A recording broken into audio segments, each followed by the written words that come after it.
Yo, bu App Center. O'qiysizmi, o'qimaysizmi? Muhimi, o'z hayotingizni o'zingiz boshqaring.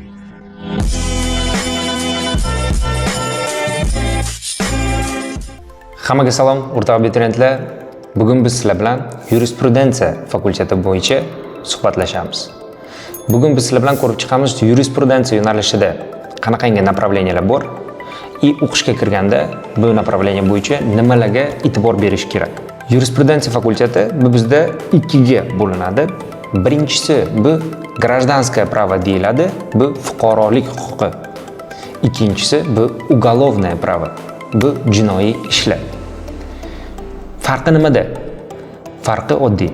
Birinchisi fuqarolik huquqi, гражданское право. Siz kirganingizdan keyin siz yurist, konsultant bo'lasiz yoki advokat bo'la olasiz.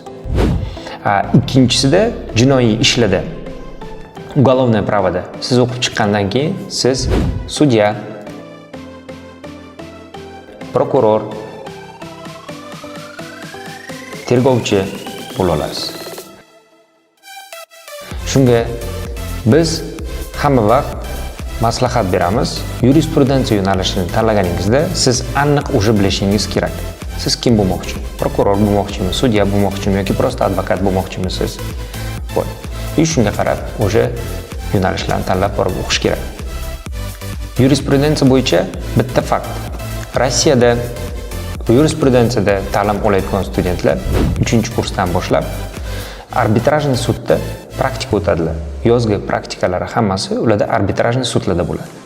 Помощник судьи, переводчик bo'lib praktika o'tadilar. Agar sizlarga yo'nalishlar, kontrakt narxlari haqida ma'lumotlar to'liqroq kerak bo'lsa, bizda videoning tagida Telegram silkani qoldiramiz. Bizni Telegram kanalga o'tib, bemalol o'zingiz uchun qanday yo'nalishlar bor, ularning kontrakt narxlari qancha, bemalol ko'rib chiqsangiz bo'ladi. Bunday ma'lumotlarni biz siz uchun qoldiramiz. Agar qo'shimcha savollaring bo'lsa, kommentariyada yozib qoldiringlar, biz hammasiga javob beramiz. Sizlar bilan keyingi videolarda ko'rishguncha like va podpiska bosishni unutmang.